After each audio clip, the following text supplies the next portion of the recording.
Hi there, it's me, Lori Sue Nathurda, and I hope you're having a fantastic day. We're talking about forgiveness, and this is a big antithesis for victimhood, which is one of the cages that we limit ourselves with. And so that's the question of the day. We've all been victims, that's one thing, but creating a victimhood mentality is a limitation that we can put on ourselves.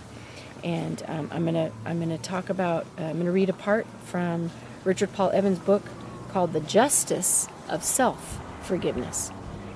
Many times the most difficult individual to forgive is yourself. In a bizarre act of injustice, we try ourselves over and over for the same crime, right? Isn't that the truth? There's a legal term for this. It's called double jeopardy. And it was considered to be an act of such injustice that the Founding Fathers specifically added it as the Fifth Amendment of the Constitution. It says, nor shall any person be subject for the same offense to be twice put in jeopardy of life or limb. So, the goal of the Double Jeopardy Amendment is to avoid a retrial after an acquittal or a conviction and multiple punishments for the same crime. Yet, that is precisely what we do to ourselves. We try ourselves over and over for the same offense, then inflict repeated punishments of self-hate, guilt, and rejection. This is wholly unjust and ethically wrong. There's nothing wrong with feeling guilt for the things that we do wrong, and guilt should move us to do differently, right? But once we have identified and confessed our mistake, and if possible tried to make amends for it, the just and honest thing to do is to let it go. We all make mistakes. Holding on to past wrongs is as foolish as a basketball player persevering over a missed shot in a previous game. It not only distracts from the current game, but increases the chance of repeating the mistake. As if justice wasn't already enough of a reason, there is another important reason for self-forgiveness. Oftentimes, we specifically attack others for the crimes we are unable to forgive in ourselves. Therefore, the act of forgiving ourselves opens us up to the possibility for forgiving others.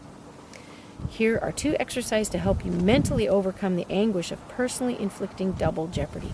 And before I say that, I wanted to, if you understand computers and you've ever had something uploading where you see that line and it's going pretty quickly and then it kind of stalls and sits on that.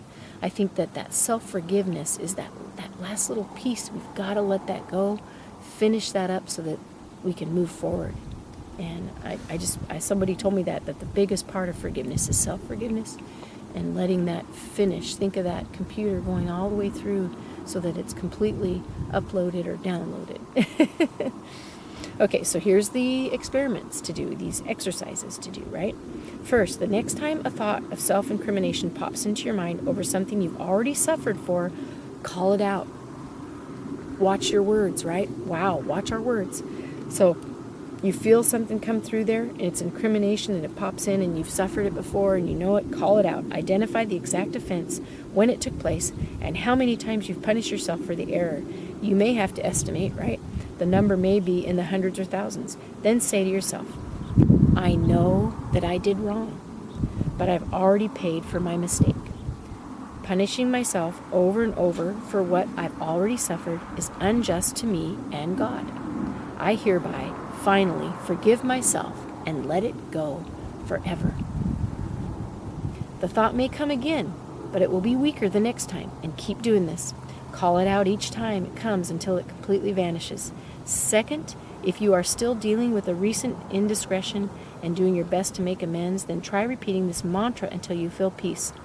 Oh, this is really cool. This is similar to I'm sorry, please forgive me, I love you, thank you, right? This is, I have done wrong, I confess it to thee, I seek thy correction to be more like thee. That's cool too. So I'm going to say that again. This is an exercise you can repeat.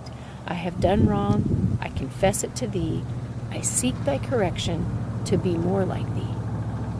While these techniques have worked powerfully for me, you might want to create your own ritual, such as visualizing your wrongdoings as a balloon and letting it go, or lighting a candle and blowing it out, or seeing leaves on a creek or river just flowing away. That's another one I've heard. The important thing is the recognition of the injustice of self-inflicted double jeopardy. self-inflicted double jeopardy, and ending the mental loop that continues to bring you pain. So recognize that and let it go. So I hope that helps you to practice those exercises and see how good it is. Remember to keep your journal so you can write it down, because a lot of times we don't realize when we're improving and we're making great advancements unless we take a look at our wins. So be sure to write down how you're feeling, especially if you're moving forward in this. Write down everything. If you notice you're saying it pops out, that incrimination, keep track. And then you can go, wow, I did it. Because I believe in you and I know you can. So get out there and make it a great day, and talk to you again soon. Bye for now.